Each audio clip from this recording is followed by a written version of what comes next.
महादेवी भगवतीनु एक सुंदर मजानु अनुष्ठान અને જેનું નામ છે શ્રીમદ દેવી ભાગવત મહાપુરાણ. શ્રીમદ દેવી ભાગવત મહાપુરાણની અંદર ભગવાનના પ્રાગટ્યો પણ છે. પરીક્ષિતજીએ કયા પ્રકારે ગતિ પ્રાપ્ત કરી એના વૃત્તાંત પછી મન્વંતરોની કથાની અંદર ત્રેતાયુગમાં આવી અને વ્યાસજી મહારાજ વર્ણવે છે કે માં ભગવતીએ ભગવાન શ્રી રામચંદ્રજીની લીલાઓમાં કઈ રીતે સહાયતા કરી. સર્વપ્રથમ તો મહારાજા દશરથજી એને 3 રાણીઓ, સૌથી મોટા એ કૌશલ્યા દેવી, બીજા એ કૈકેયી મહારાણી અને ત્રીજા સુમિત્રા દેવી. 3 રાણીઓ હોવા છતાં પણ દશરથજી મહારાજને વૃદ્ધાવસ્થા પ્રાપ્ત થઈ ત્યાં સુધી પુત્રની ઈચ્છા ના થઈ અને અંતે યાદ આવ્યું કે મારે તો કોઈ પુત્ર નથી, આ અયોધ્યાની ગાદી કોણ સંભાળશે? અને એ સમયે વશિષ્ઠ ઋષિની આજ્ઞાથી પુત્રેષ્ઠ યજ્ઞ થયો. અગ્નિ દેવતા પ્રસાદ લઈ, પયસ લઈ અને પ્રગટ થયા. 3 રાણીઓએ એ પ્રસાદ ગ્રહણ કર્યો છે અને 3 રાણીઓને ત્યાં 4 પુત્રો પ્રગટ થયા છે. ખૂબ સંક્ષિપ્તમાં આપણે કથા જોઈએ તો એ 4 પુત્રો પ્રગટ થયા, એનું નામકરણ થયું છે અને બાલ લીલાનું સુંદર અદ્ભુત વર્ણન ગોસ્વામીજીએ કર્યું છે. વ્યાસજી મહારાજે તો દેવી ભાગવતની અંદર ખૂબ જ સંક્ષિપ્તમાં એમનો ઉલ્લેખ કર્યો છે. વિદ્યા પ્રાપ્તિ માટે વશિષ્ઠજીને ત્યાં 4 ભાઈઓ જાય છે. ત્યાર પછી વિશ્વામિત્ર ઋષિની સાથે શ્રી રામચંદ્રજીને લખનલાલા જાય છે. અહલ્યાનો ઉદ્ધાર કરે છે ભગવાન અને જનકપુરીમાં જઈ 4 ભાઈઓનો વિવાહ થાય છે. 4 ભાઈઓનો વિવાહ થયા પછી 4 સુંદર મજાની જોડી બને છે. ભગવાન શ્રી રામચંદ્રજી જાનકીજીનું પાણી ગ્રહણ કરે છે, ભરતજી મહારાજ માંડવીજીનું પાણી ગ્રહણ કરે છે, લક્ષ્મણજી ઉર્મિલાજીનું પાણી ગ્રહણ કરે છે અને શત્રુઘ્ન ની જોડી એ શ્રુતિકીર્તિ દેવી સાથે બને છે. અને એ જ સમયે ભગવાન શ્રી રામચંદ્રજીના વનગમનનો વૃત્તાંત પણ વર્ણવે છે. જન્મેજયજી મહારાજ પૂછે છે વેદ વ્યાસજીને કે કયા કારણે એમને રાજ્ય સંપત્તિથી વિમુખ થવું પડ્યું હતું. અને ત્યારે વેદ વ્યાસ વર્ણન કરે છે કે ભગવાન વિષ્ણુના એ અવતારને ત્યાગ રૂપી મહામાયાને આધીન થઈ આ જગતને ત્યાગની ભાવના સમજાવવા માટે પોતાની રાજ્ય લક્ષ્મીથી અલગ થવું પડ્યું હતું. કૈકેયીજીએ વરદાન માંગ્યા છે. ભગવાન શ્રી રામચંદ્રજી જાનકીજી અને લક્ષ્મણજી સહિત વનગમન કરે છે. વનમાં સર્વપ્રથમ તો એમણે નિવાસ કર્યો છે અને ત્યાંથી ભરતજી પાદુકા લઈ જાય છે.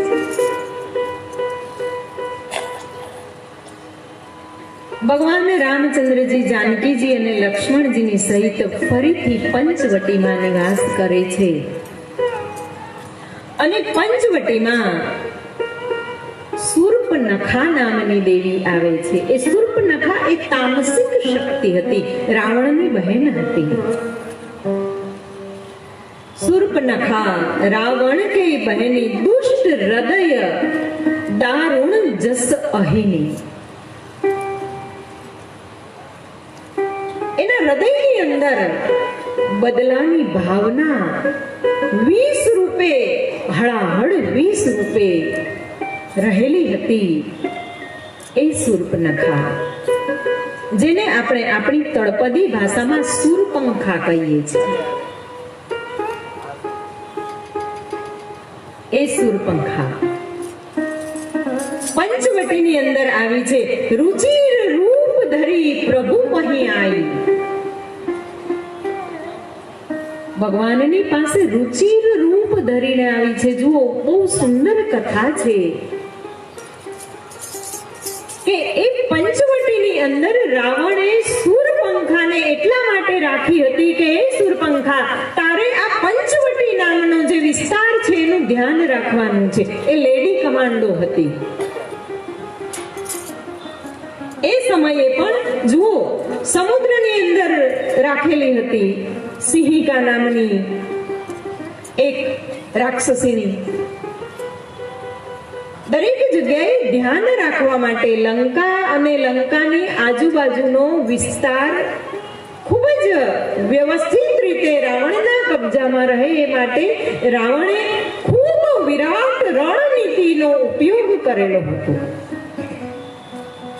સ્ત્રી શક્તિનું સંયોજન ખૂબ સુંદર રીતે કરેલું હતું. જુઓ, અને એ સમયે રાવણે એ જ સ્ત્રી શક્તિનો ઉપયોગ કરી અને પંચવટી નામના ક્ષેત્રની રક્ષા કરવા માટે એની બહેન શૂર્પંખાને રાખી હતી. એ શૂર્પંખાને કહ્યું હતું કે હે શૂર્પંખા, આ વિસ્તારની અંદર જો કોઈ શાંતિથી રહે એવું હોય તો એને રહેવા દેવાનું, અને માનું કે એ આપણને નુકસાન પહોંચાડે એવું પરાક્રમી હોય તો એનો વધ કરી નાખવાનો. એને આપણા વિસ્તારમાં રહેવા નહીં દેવાનું, આવી રાવણની આજ્ઞા હતી. એ શૂર્પંખાએ અનેક વર્ષોથી અનેક દૈત્યોને જોયા છે. એ વનમાં જેવા દૈત્યો આવે એટલે શૂર્પંખા તરત જ એને પોતાનું વિકરાળ રૂપ ધારણ કરી અને દૈત્યને મારે, ચીરે, ફાડી અને ખાઈ જાય. કોઈ ઋષિમુનિ તપસ્વીઓ આવે અને જો તે સાદી કર્મક્રિયાઓ કરતા હોય તો એને રહેવા દે, પણ માનો કે એ કોઈ જટિલ કર્મ પ્રક્રિયાઓ કરવા માંડે, કોઈ તપ વિશિષ્ટ તપ આચરણ કરવા માંડે, તો આ જ શૂર્પંખા જઈ અને એ તપસ્વીને મારી અને ખાઈ જાય. કારણ કે વધારે તપ જો વધી જાય તો રાવણને નુકસાન થાય. રાવણને કોઈ રીતે નુકસાન ના પહોંચે એ બધા જ કાર્યક્રમ શૂર્પંખા કરે. અનેક દૈત્યોને જોયા, અનેક દાનવોને જોયા, અનેક ઋષિમુનિઓને જોયા, અનેક માનવોને જોયા અને આ શૂર્પંખાનો વધ કરી અને ખાઈ ગઈ છે. આ વખતે એ પંચવટીમાં ફરતા ફરતા શૂર્પંખાએ ભગવાન શ્રી રામચંદ્રજીને જોયા અને રામચંદ્રજીને જોતાની સાથે જ એ સમજી ગઈ કે આમાં કંઈક ભેદ છે. રામચંદ્રજીનું તેજ જોયું, એનું સ્વરૂપ જોયું, એમની મર્યાદાના દર્શન કર્યા અને એ ભગવાનના શ્રી વિગ્રહના દર્શન કરતાની સાથે જ શૂર્પંખા એક જ નજરે સમજી ગઈ કે આ કોઈ માનવ નથી, આ કોઈ ઋષિ નથી, આ કોઈ મુનિ નથી, આ કોઈ દાનવ નથી, માનવ નથી, ઋષિ મુનિ નથી, તો પછી આ કોણ હોય? નિશ્ચિત આ ભગવાન છે. શૂર્પંખા ઓળખી ગઈ. આપણે યુગોથી ભટકીએ છીએ પણ હજી ઓળખી નથી શકતા. અને એ શૂર્પંખાએ વિચાર્યું કે હા, મેં એક વખત સાંભળ્યું હતું કે આ ધરતીનો ભાર ઓછો કરવા માટે ભગવાન નારાયણ અવતાર ધારણ મળવાના છે અને એ જ અવતાર એટલે આ મારી સામે જે ઊભા છે એ રામનો છે. હવે ભગવાન સામે હોય અને ત્યારે આ પાછી પડે એ આ દૈત્ય પરંપરા નથી. ભગવાન આવે ને તો પકડી લે. બલિરાજાને ખબર પડી ગઈ કે આ તો ભગવાન છે, 3 લોકનો સ્વામી મારે ત્યાં માંગવા આવ્યો છે. અને એના ગુરુજીએ કહ્યું છે, ગુરુ શુક્રાચાર્યજીએ કહ્યું કે હે રાજન, હાથમાં અંજલિ લઈ અને પ્રતિજ્ઞા ના કરતો, આ ભગવાન વિષ્ણુ છે, તને ઠગવા આવ્યો છે. અને ત્યારે બલિ દૈત્યે ગુરુને પણ કહી દીધું છે કે હે ગુરુજી, સામે જ્યારે 3 લોકનો નાથ યાચક બનીને ઊભો હોય અને ત્યારે ના આપું ને તો મારી ગુરુ ભક્તિ લાજે. અને ભગવાનને ઓળખી ભગવાનને પકડી લીધા છે અને 3 ડગલા ભૂમિનું દાન આપી દીધું છે. આ દૈત્ય પરંપરા તરત ભગવાનને ઓળખી જાય છે. એ પ્રહલાદની હરિભક્તિ જોઈ અને હરિભક્તિ જોતાની સાથે જ હિરણ્યકશ્યપ દૈત્યને એમ થયું છે કે મારો ભાઈ હિરણ્યાક્ષ તો ભગવાનના હાથે મુક્તિ અને મોક્ષનો અધિકારી થઈ ગયો છે, પરંતુ મારા એવા કર્મ છે કે ભગવાન મારી પાસે આવી શકે એમ નથી. પણ મારે ત્યાં જે પ્રહલાદ નામનો પુત્ર પાક્યો છે ને એ હરિભક્ત છે. કદાચ એનો હું દ્રોહ કરું અને એને બચાવવા જો ભગવાન આવે ને તો એના હાથે જ હું મારા પણ આ દેહનો ઉદ્ધાર કરાવી દઉં. દૈત્યોએ ભગવાનને પકડી લીધા છે. સૂર્યપંખાએ ભગવાનને ઓળખી લીધા અને જોયું કે ઓહો, આ ભગવાનનું તેજ કેટલું સુંદર છે, કેટલા શાંત છે ભગવાન. અને એટલે આ સૂર્યપંખાએ છે તો રાવણની બહેન, અંદર તો વિષની જ્વાળાઓ છે. સૂર્યપંખા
ભગવાનનું સુંદર સ્વરૂપ જોયું છે અને સૂર્યપંખાએ વિચાર્યું કે મેં પણ કાંઈક એવું સાંભળ્યું છે કે ભગવાન પોતાના જેવા હોય એને પોતાનું શરણ આપે છે. અને એટલા માટે આ સૂર્યપંખાએ પણ સુંદર મજાનું રૂપ ધારણ કર્યું છે. રુચિર રૂપ ધરી પ્રભુ કહી આઈ. રુચિર એટલે ભગવાનને ગમી જાય એવું સ્વરૂપ ધારણ કર્યું છે અને ભગવાનની પાસે આવી અને માંગણી કરી છે. तुम सब पुरुष मोह समनारी, तुम सब पुरुष मोह समनारी, तुम सब पुरुष मोह समनारी, तुम सब पुरुष मोह समनारी, यह विधि यह संजोग विधि रचाई, यह संजोग विधि रचाई, यह संजोग विधि रचाई.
જો માત્ર એક શૂરપંખાનો પ્રસંગ સમજી જઈએ ને, આખી રામાયણ સમજી જઈએ. ભગવાનને ઓળખી ગયા પછી સુંદર મજાનું સ્વરૂપ ધારણ કરી અને ભગવાન પાસે જઈને શું કહે છે? કહે છે કે તુમ સમ પુરુષ નમો સમનારી. કહ્યું છે કે તમારા સમાન પુરુષ મેં આજ દિવસ સુધી આ ત્રણ લોકમાં મને અનુરૂપ પુરુષ શોધવા માટે જ્યારે હું ફરતી હતી ત્યારે મેં તમારા જેવો પુરુષ આ જગતની અંદર ત્રણ લોકમાં ક્યાંય જોયો નથી.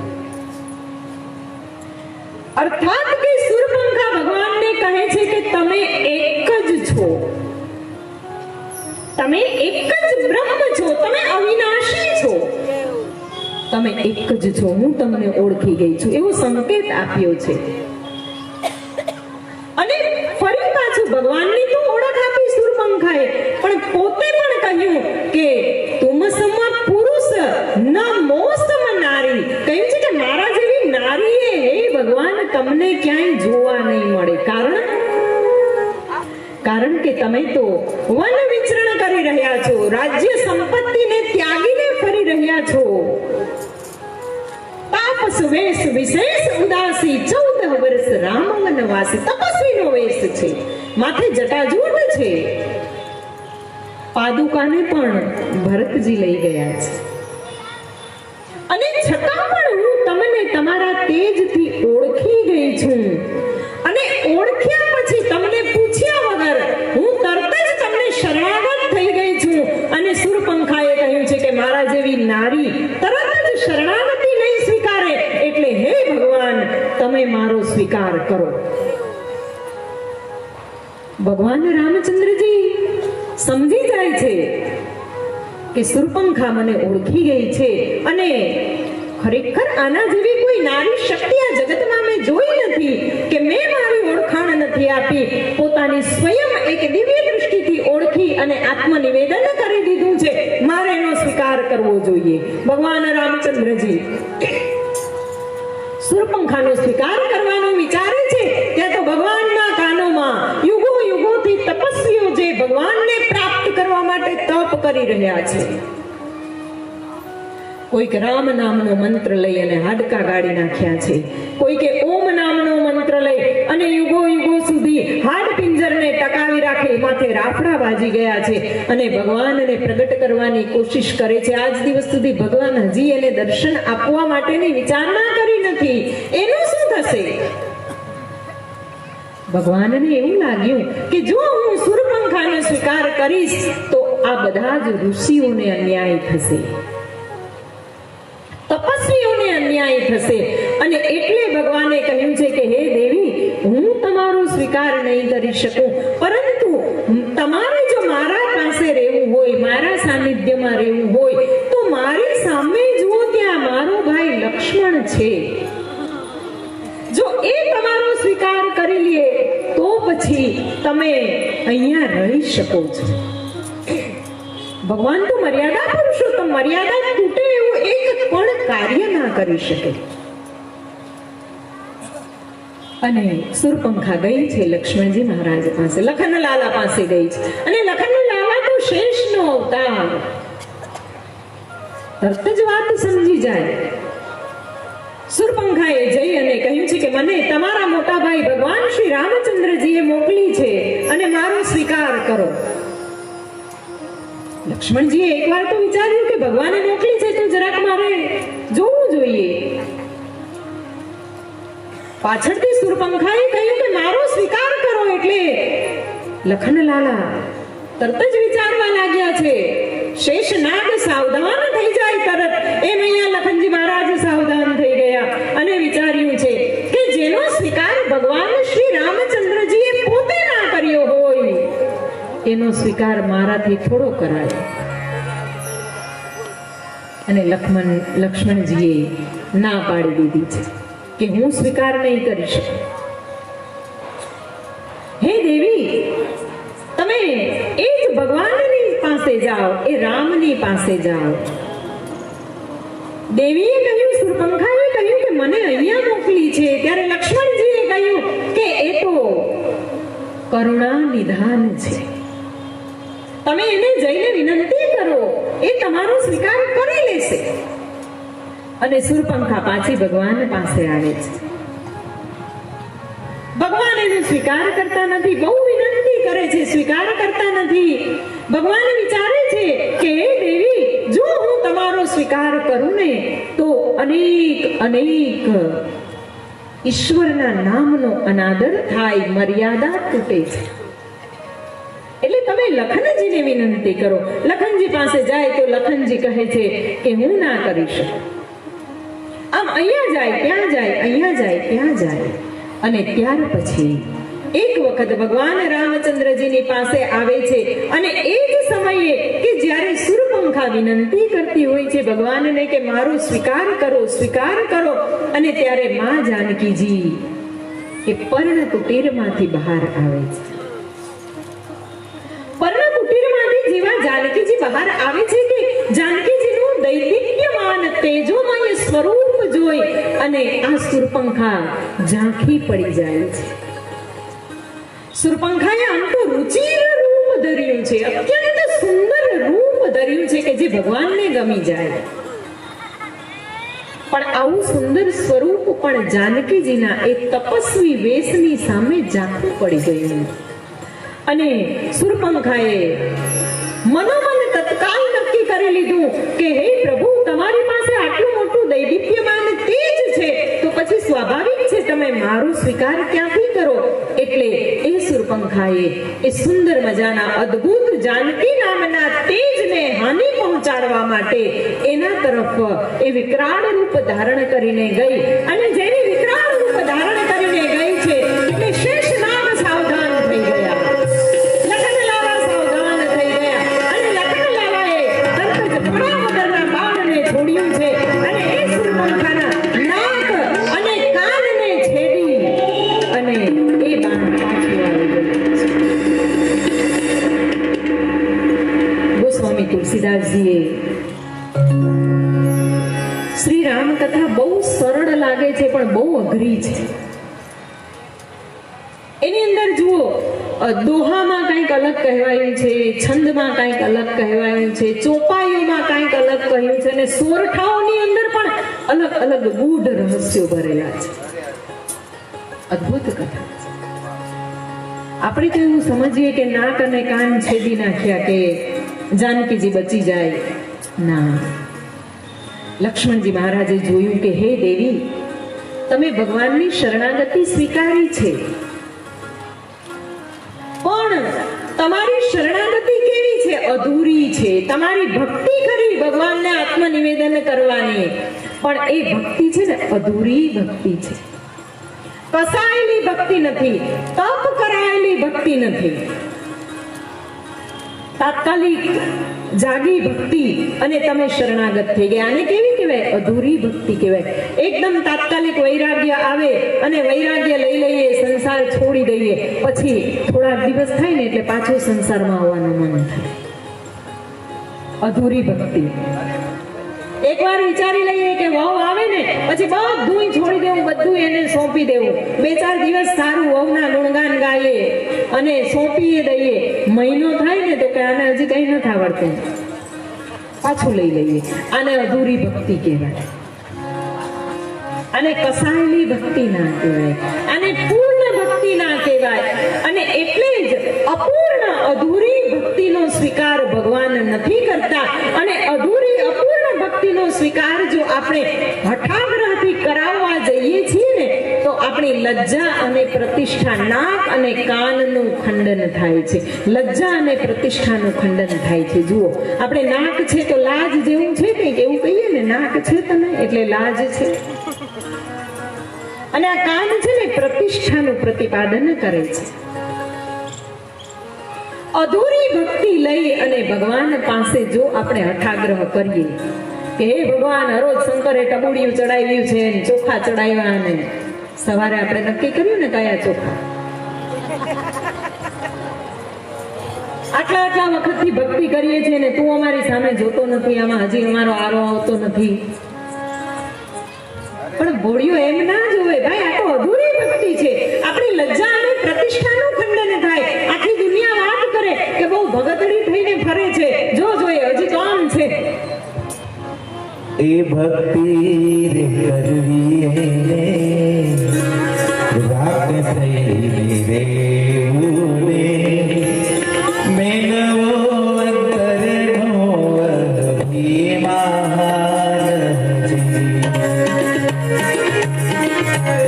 ભક્તિ રે કરવી રાત થઈ રે ઉરે મેનવો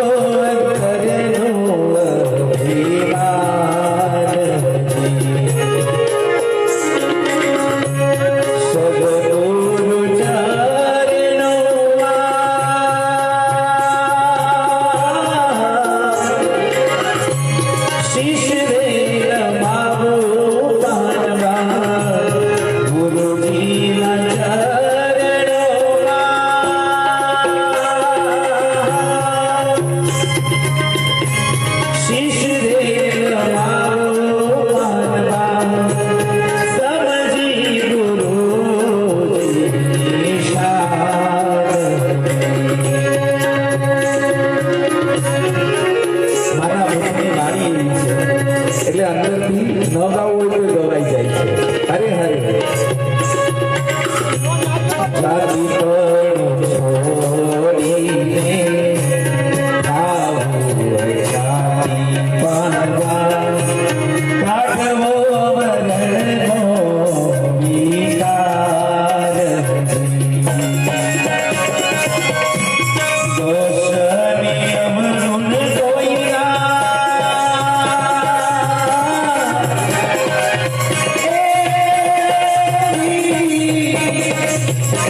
જો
કરો. પૂર્ણ ભક્તિનો સ્વીકાર થાય છે એટલે પેલા ભક્તિને પૂર્ણ કરો. અદ્ભુત વાત છે, સુંદર વાત છે.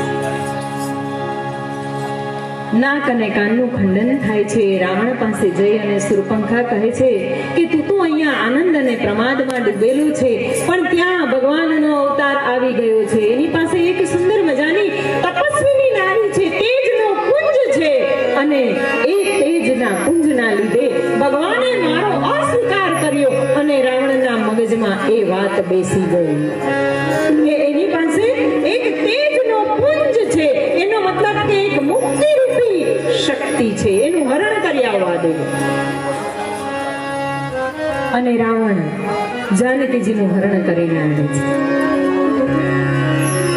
રાવણ જાનકીજીનું હરણ કરી અને આવે છે. હનુમાનજી મહારાજ માં જાનકીજીને અશોક વાટિકામાંથી શોધીને આવે છે. ખૂબ જ સંક્ષિપ્ત યુદ્ધનો આરંભ થાય છે. લક્ષ્મણજી મૂર્છિત થાય છે. હનુમાનજી મહારાજ સંજીવની બુટ્ટી લેવા જાય છે. ભરતજીને ખબર પડે છે. આખા અયોધ્યાની અંદર વાત પ્રસારિત થઈ જાય છે. આમ થતા થતા યુદ્ધ આગળ વધ્યું છે. મેઘનાદ હણાય છે, કુંભકર્ણ હણાય છે. સતી સુલોચના એ સર્પની કન્યા, એના વરદાનથી રક્ષાયેલો મેઘનાદ પણ હણાઈ જાય. એટલે હવે લંકાપતિ રાવણને ખબર પડી ગઈ કે મારો વારો આવવાની તૈયારી છે. અને ત્યાર પછી રાવણ હજી પણ યુદ્ધે નથી ચડતો. હજી એ શોધે છે કે આજુબાજુ જો ક્યાંક મારો વંશજ હોય. તામસ તન કછુ સાધન નાહી, પ્રીતિ ન પદ સરોજ મન માહી.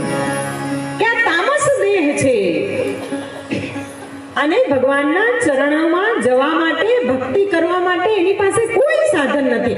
જે વ્યક્તિની અંદર તામસ પ્રકૃતિ બહુ ઉત્કૃષ્ટ રીતે ચરમ સીમા પર પહોંચેલી હોય ને, રામનું નામ ના લઈ શકે. અને એટલે જ આપણા ધર્મ ગ્રંથોમાં પ્રકૃતિનું બહુ ધ્યાન રાખવાનું કહ્યું છે. તામસ તત્વોનો ત્યાગ કરવાનું કહ્યું છે કે તામસ તત્વો કયા કયા? તામસ તત્વોને જોવા નહીં. જો આંખથી એનું સેવન ના કરવું, કાનથી કોઈ એવી તામસિક વાતોનું શ્રવણ ના કરવું, નાકથી એવા તામસી તત્વોને સૂંઘવા નહીં, મુખમાં એવા તામસી તત્વો પધરાવવા નહીં. અને છતાં પણ આજનો સમાજ એક એવી આંધળી દોટ મૂકે છે તામસી તત્વોની પાછળ. બધા જ વ્યસનો તામસી છે. ખરાબ વાણી તામસી તત્વ છે. ખરાબ શ્રવણ કરવું, જોવું, આ બધા તામસિક તત્વો છે. અરે આજનો મનુષ્ય તો ત્યાં સુધી ભયંકર અને વિકરાળ દાનવો અને દૈત્યોને પણ પાછા પાડે એવો બની ગયો છે કે દરેક મનુષ્ય પોતાના પેટને શું બનાવે છે ખબર છે? મરઘટ બનાવીને બેઠો છે. મરઘટ એને કહેવાય કે જ્યાં મરદાને દફનાવવામાં આવે. આ માંસાહાર કરે છે ને એને મરઘટ બનાવી દીધું છે. એના પેટને મરદા જ દફનાવે છે ને અંદર બીજું શું કરે છે? દૈત્યોને પણ સારા કહેવા પડે એ હદ ઉપર માણસે પોતાની જાતને પહોંચાડી છે. મનુષ્ય મટી અને દાનવથી પણ નીચે ઉતરી ગયું છે. હવે તમે જ વિચારો કે સ્વર્ગનો અધિકાર ક્યાંથી મળે ભલા? રાવણ હજી યુદ્ધે ચડતો નથી અને ભગવાનની સેનાને રંજાડી રહ્યો છે. રાવણની સેના, દૈત્ય સેના ભગવાન શ્રી રામચંદ્રજીની કપી સેનાનો સામનો કરી રહી છે, રંજાડી રહી છે. અનેક વિચિત્ર રૂપ ધરી, માયાઓ કરી અને એ હેરાન કરે છે. ત્યારે બધા જ દેવતાઓએ હવે ભગવાનને પ્રાર્થના કરી કે હે પ્રભુ, હવે અમારાથી નથી જોવાતું. હવે અમારાથી નથી જોવાતું કે આ રાવણ જે રીતે, હે પ્રભુ, આપને રંજાડી રહ્યો છે, આપના પરાક્રમને, આપના શૌર્યને, આપના દૈદીપ્યમાન અવતારને એ ઝાંખો પાડી રહ્યું છે, એ હવે અમને મંજૂર નથી. અને એ સમયે બધા જ દેવતાઓએ હાથ જોડી ભગવાન શ્રી રામચંદ્રજીની સ્તુતિ કરી છે કે હે પ્રભુ,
દુશ્મનનો કોઈ વધ કરી શકે એમ નથી. હે ભગવાન, હું તમને ઓળખી ગયો છું. હજી તો રાવણ પોતાનું આત્મનિવેદન કરે અને ભગવાન વિચારે છે કે હવે જો રાવણ વધારે ને વધારે આત્મનિવેદન કરતો જશે ને તો હું એને મારી નહીં શકું.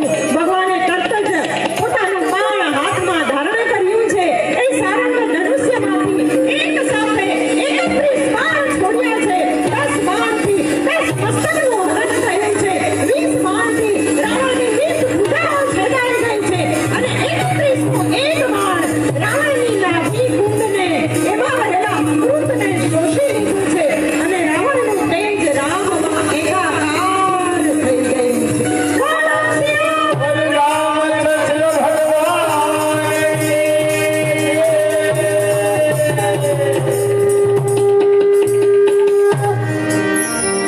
ભગવાન શ્રી રામચંદ્રજી ગોસ્વામી તુલસીદાસજીએ કહ્યું છે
ભગવાન શ્રી રામચંદ્રજીનું પ્રાગટ્ય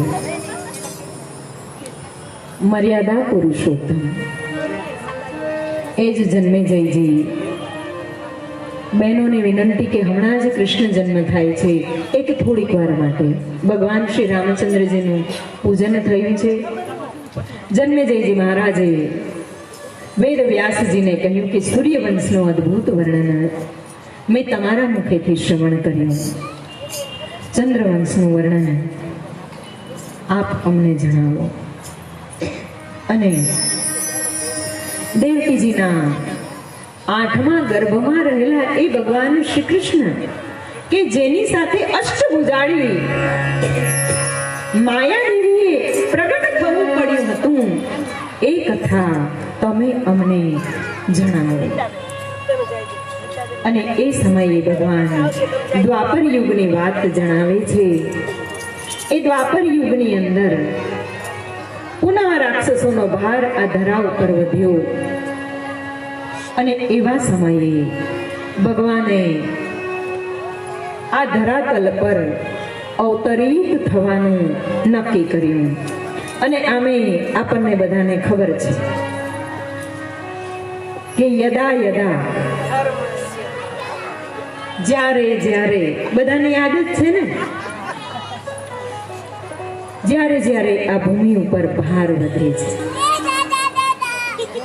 આ ભૂમિ પર સનાતન ધર્મની રક્ષા કરનાર કોઈ હોતું નથી. ધર્મની મર્યાદા જ્યારે ખંડિત થાય છે ત્યારે ભગવાન આવે છે. કોઈ ને કોઈ સ્વરૂપમાં ભગવાન આવે છે. શા માટે આવે છે? તો ધર્મને સદાય પવિત્ર બનાવવા માટે આવે છે. યદા યદા હિ ધર્મસ્ય ગ્લાનિર્ભવતિ ભારતઃ અભ્યુત્થાનમ ધર્મસ્ય તદાત્માનં સૃજામ્યહં. ધર્મનું પુનઃ સર્જન કરવા માટે આવે છે. પરિત્રાણાય સાધુનામ. સજ્જનોને જ્યારે દુઃખ વધી જાય છે, વિનાશાય ચ દુષ્કૃતામ. દુષ્કૃત્યો જ્યારે આ ધરાતલ પર વધારે ને વધારે વિખંડન કરવાની ભાવના વાળા બની જાય છે, ત્યારે તદાત્માનમ સૃજામ્યહં સંભવામિ યુગે યુગે. પુનઃ સર્જન કરવા માટે ભગવાન આવે છે. ચંદ્રવંશની અંદર ભગવાન શ્રી કૃષ્ણ પરમાત્માએ આવવાનું નક્કી કરી લીધું છે. વચન દેવકીને નથી આપ્યું, વચન વસુદેવને નથી આપ્યું, વચન આપ્યું છે કંસને. દેવકી અને વસુદેવને વડાવવા માટે જ્યારે જઈ રહ્યો છે કંસ, ત્યારે કંસને સાવધાન કર્યો છે અને કહ્યું છે કે હે કંસ, તારો કાળ એ આ દેવકીજીનું 8મું સંતાન છે.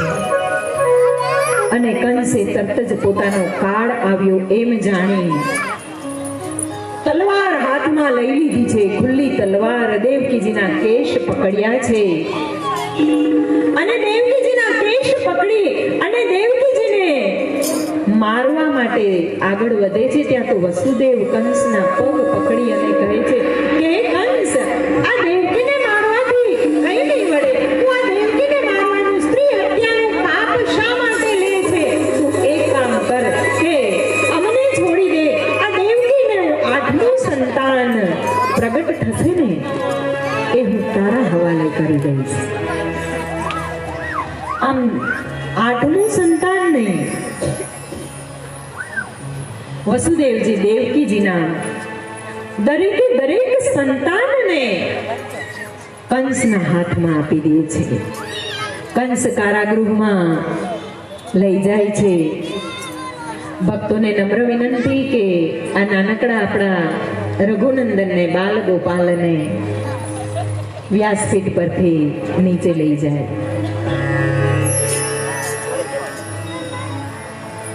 અને જ્યારે કંસને પ્રથમ સંતાન વસુદેવજીએ હાથમાં આપ્યું, ત્યારે આ નાનકડા બાળકની દિવ્ય કાંતિ જોઈ અને એક વખત કંસનું મન ફરી ગયું કે ના, મારે આ નાનકડા બાળકનો વધ નથી કરવો.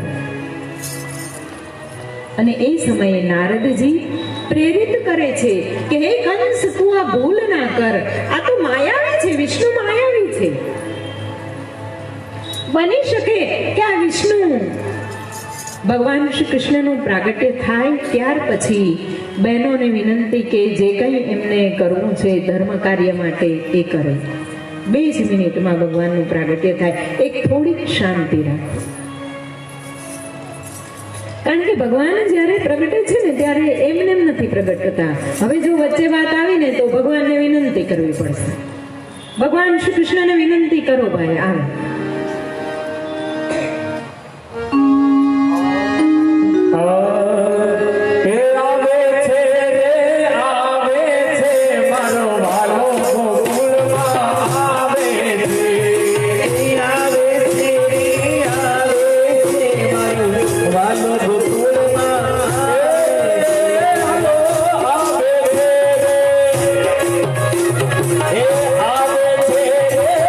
આવે છે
સાતમું સંતાન દેવકીજીનો ગર્ભ સરી ગયો છે એમ સમજી અને એ સાતમું સંતાન યોગ માયાએ રોહિણી દેવીના ગર્ભમાં સ્થાનાંતરિત કરી દીધું છે અને ત્યાર પછી ભગવાન શ્રી કૃષ્ણ પરમાત્મા દેવકીજીના આઠમા ગર્ભમાં પ્રવેશ્યા છે અને દેવકીજીની શોભા અદ્ભુત વધી ગઈ છે, અત્યંત શોભા વધી ગઈ છે. દરેક નારી જ્યારે ગર્ભવતી હોય ને ત્યારે એની શોભા વધી જાય છે, કારણ કે એના ગર્ભમાં ભગવાનનો જ અંશ હોય છે. અને એ દેવકીજીની શોભા વધેલી જોઈ કંસને એંધાણ થઈ ગયા.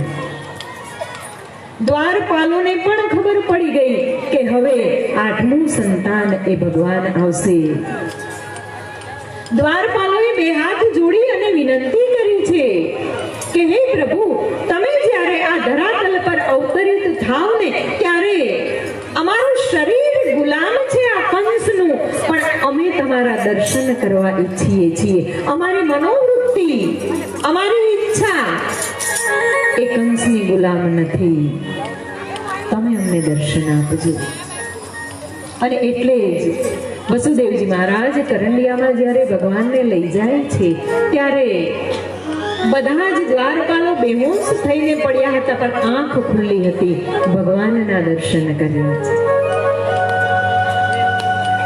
અને સમય જતા ભગવાનને પ્રગટ થવાનો સમય આવી ચૂક્યો છે અને એ સમયે દેવતાઓએ પુરુષ સૂક્તના, આપણા ભૂદેવ ક્યાં ગયા?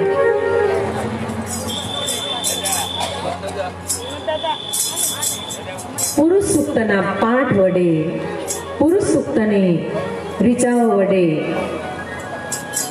ભગવાનને વિનંતી કરી છે. જ્યાં જ્યાં ભગવાનનું પ્રાગટ્ય થાય ને, પુરુષ સૂક્તની એક રીચા ભગવાનની પાવન કથામાં જ્યારે અવસર મળ્યો છે ત્યારે એકવાર મેં જાહેર કરેલું, હું ચાટ કરીને કહું, મેં પાઠશાળા નથી કરી. આપ તમને પણ જાહેર કરું છું, ડોંગરેજ મારાનું સ્વરૂપ ઘરે પધરાવી નાની ઉંમરથી બાપુજી ઓફ થઈ ગયા, 14 વર્ષની ઉંમર. સમય નહીં લઉં, આ દિલની વાત સમાજમાં જાહેર કરું છું. દરેક કથામાં હું કહું છું, મેં પાઠશાળા નથી કરી. અને મારા ઘરે જે પાઠશાળા લે છે, પ્રેક્ટિકલ ભાગવત રામાયણ કથા એવા કથાકારો તૈયાર થયા. મારા બાબો પાઠશાળામાં ભણીને તૈયાર થયો છે. વેદ મંત્રોના તમામ અનુભવ કરી એમની કૃપા છે, ભગવાનની મહેરબાની. નાની ઉંમરથી જવાબદારી આવી, એક જ મિનિટમાં કહીશ. ભગવાનની એવી કૃપા થઈ. એકલવ્યની વાર્તા કહેવાનો મારી પાસે ટાઈમ નથી. ગુરુ દ્રોણની મૂર્તિ બનીને જે સફળતા મળી એ મને સફળતા મળી છે. હું તો વાત કરી અહીંયા સાક્ષીએ કહી શકું, મેં 40 વર્ષથી હરિગુણ ગાયા. 150 સપ્તાહમાંથી અગ્રણી અનેક પ્રજા મને લોકીવાળા પણ તરીકે ઓળખે છે. આ મંડળે પહેલી કથા મારી પાસે કરાવેલી. જાહેર કરું છું, દરેક સપ્તાહમાં વ્યાસ કરી કે હું ભણ્યો નથી, પાઠશાળા કરી નથી, કરી શક્યો નહીં. ભગવાન રાહ જોઈ રહ્યા છે પુરુષ સૂક્તની એક રીચા. હું એ વાત કરું છું કે પાઠશાળા મેં કરી નથી. આપનું વેન રાખી મારી વાત એક અડધી મિનિટમાં પૂરી કરું. આ માણસો સ્વીકારતા નથી તો પછી આ બધી કથા કંઠસ્થ કેમ છે? નહીં તો ગુરુ ડોંગરેજની દયા છે. વેદ વેચ્યા નથી, દક્ષિણા બંધ કરવા લઉં છું, આપ બધા જાણો છો. વિશેષ વાત નહીં કરતા એક શ્લોક બોલી અને મારું વક્તવ્ય પૂરું કરું. બેનજીની વાતને માન આપી દે. ભગવાનના જે ભાવ છે, ભાવમાં એક શબ્દ શ્લોક બોલી આપું છું. નમો સવંદાય સહસ્ત્રમૂર્તયે સહસ્રપાદાક્ષ શિરોરુબાહવે સહસ્ર નામને પુરુષાય શાશ્વતે સહસ્ર કોટી યુગધારિણી નમઃ. તેના હજારો નામ છે, હજારો હું છે, હજારો સુધી પરમાત્મા તમને વંદન કરી મારા બાબાને વચ્ચે તું બહાર જવાનું છે, મારે આવવાનું છે. કાલે આખો પાઠ સંભળાવશે, અભિષેકને કહેશો. ધન્યવાદ. હરિ ઓમ સહસ્ર શિરખા પુરુષ સહસ્રાક્ષ સહસ્રપાત સભૂમિં સર્વતઃ સ્તૃત્વા અત્યતિષ્ઠત દશાંગુલમ પુરુષ એવેદમ સર્વયદ્ભુતં યચ્ચ ભાવં ઉતામૃતત્વશેષાનઃ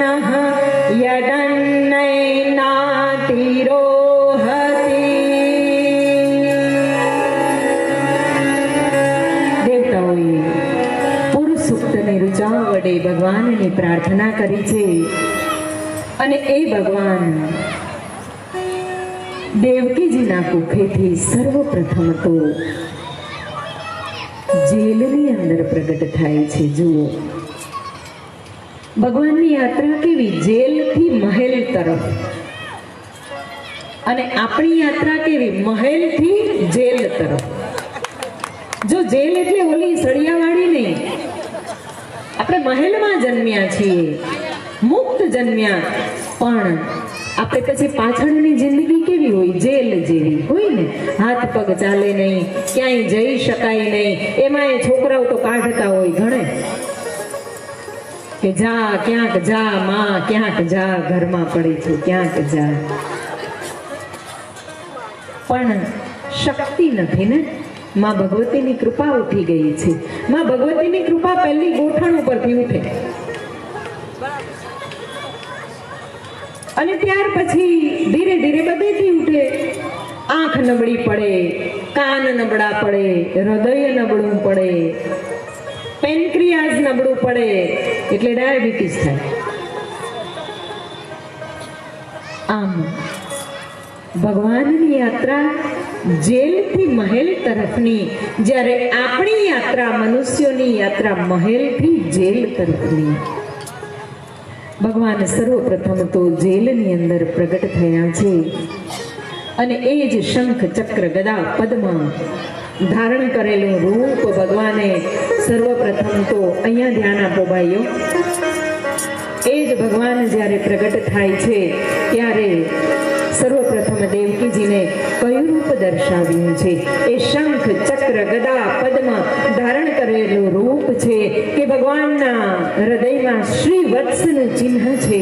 અને એવા ભગવાન જ્યારે પ્રગટ થયા છે ત્યારે માતા દેવકી ભગવાનને વસુદેવજી સાથે રહીને પ્રાર્થના કરી છે કે અમને આ રૂપના દર્શન નથી કરવા, અમને બાલ રૂપના દર્શન કરાવો. અને બાલ રૂપના દર્શન થયા એટલે તરત જ ભય વ્યક્ત કર્યો છે, કંસનો ભય વ્યક્ત કર્યો કે હવે આ બાલ રૂપને કંસ હમણાં જ હણી નાખશે. અને ત્યારે ભગવાને માર્ગ બતાવ્યો છે કે હે માં, તમે ચિંતા ના કરો, મને તમે નંદ બાબાને ત્યાં પધરાવીને આવો, નંદ બાબાને ત્યાં મને ગોકુલમાં મૂકીને આવો. ત્યાં માયા દેવી મારી સાથે રહેલી શક્તિ પરાંબા પ્રગટ થયા છે, એને લઈને આવો. અને એવા સમયે વસુદેવજીએ એ વાસુદેવને કરંડિયામાં મૂક્યા છે. શેષ શૈયા જેવી કોમળ શૈયામાં સુનારા ભગવાન વિષ્ણુ, રહેનારા વાસ કરનારા ભગવાન વિષ્ણુ એ કોમળ શૈયામાંથી અહીંયા કરંડિયા જેવી કઠણ શૈયામાં આવે. જો પૃથ્વીમાં આવીએ ને એટલે કેવા હાલ થાય. ભગવાન કહે છે કે ત્યાં ક્ષીર સાગર અને શેષ શૈયાને છોડીને અહીંયા કરંડિયામાં આવી ગયું. આપણે કહીએ ને કે અમારું ધાર્યું કંઈ થતું નથી, પણ આમાં ભગવાનનું ધાર્યું નથી થયું. તમે જોવ તો ખરા, ભગવાનને તો માતાએ સ્નાન પણ નથી કરાવ્યું, સ્વયંની માતાનું દુગ્ધપાન પણ એને મળ્યું નથી. અને ભગવાન વસુદેવજીએ જેવા ભગવાનને કરંડિયામાં ધારણ કર્યા છે, ભગવાન વસુદેવ અને ભગવાન વાસુદેવ. જુઓ, વસુદેવ પિતા છે, પરંતુ જ્યારે બ્રહ્મને મસ્તક ઉપર ધારણ કરે ને ત્યારે બ્રહ્મનો અંશ એમાં પણ આવી જાય છે. બધી જ બેડીઓ તૂટી ગઈ છે, દ્વાર આપોઆપ ખુલી ગયા છે. અને દેવકીજીએ પોતાના હાથે ભગવાનને કરંડિયામાં સુવડાવીને તૈયાર કર્યા હતા અને ભારી હૃદયે વિદાય આપે છે. નંદ બાબા એ ભગવાનને લઈ ગોકુળમાં પહોંચે છે, છાના પગલે પહોંચે, હજી કોઈને ખબર નથી. અને મા યશોદાજીના કક્ષમાં જઈ ભગવાનને પોઢાડી દે છે અને સાથે જન્મ પામેલા મહામાયા દેવીને કરંડિયામાં લઈ લે છે અને પાછા ઝડપથી જેલમાં આવી જાય છે, મથુરા આવી જાય છે. ખૂબ સુંદર વર્ણન છે. જેવા મથુરામાં આવે છે, જેલમાં આવે છે, માયા મસ્તક પર ધારણ કરી બેડીઓ લાગી ગઈ, દ્વાર બંધ થઈ ગયા, બધું જ હતું તેવું પૂર્વવત યથાવત થઈ ગયું. અને પ્રાતઃકાળ થયો છે, ગોકુલમાં પણ પ્રાતઃકાળ થયો. અને એ પ્રાતઃકાળે નંદ બાબાના બહેન આવ્યા છે માં યશોદા પાસે. અને એ યશોદા પાસે ભગવાનને પોઢેલા જોયા છે. અને તરત જ નંદ બાબાના બેને પહેલી વધામણી નંદ બાબાને આપી છે અને કહ્યું છે કે હે નંદ, તમારે ત્યાં નાનો થયો છે. बधाई हो सोने की छड़ी रूपे की मसाल दरिद्र का जामा वो दिल की माला वो ब्राह्मण कृपाल हाथ में मुरली शाल दुशाल हाल तिलक खड़े नदियार महाराजा धियान यदुवंश मणि वो ब्राह्मण कृपाल द्वारिकाधीश भगवान श्री कृष्ण ने हरि सामरिया सरकार में हरि खमा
Yeah.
ભક્તોના હાજરી આપવા સૌ પોતાના મંડપમાં સ્થાન લઈને જઈ વિનંતી છે. ક્યાંય વેચવાનું બંધ કરજો, ઘેરે બંધ કરજો ઘણી વાર.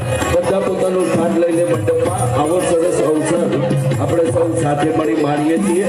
તો થોડી વાર એ વિતરણ બંધ કરજો, બધા મંડપમાં સ્થાન લઈ લે. ધન્યવાદ. વિક્ષેપ બદલ લાડલ ગાવો લાડલ લાડલ ગાવો લાડલ ગાવો લાડલ લાડલ ગાવો એ રાની મોટી ગોપી મળી મંગળ ગાવો રે ઓ રાની મોટી ગોપી મળી મંગળ ગાવો રે લાડલ લાડલ ગાવો લાડલ ગાવો લાડલ લાડલ ગાવો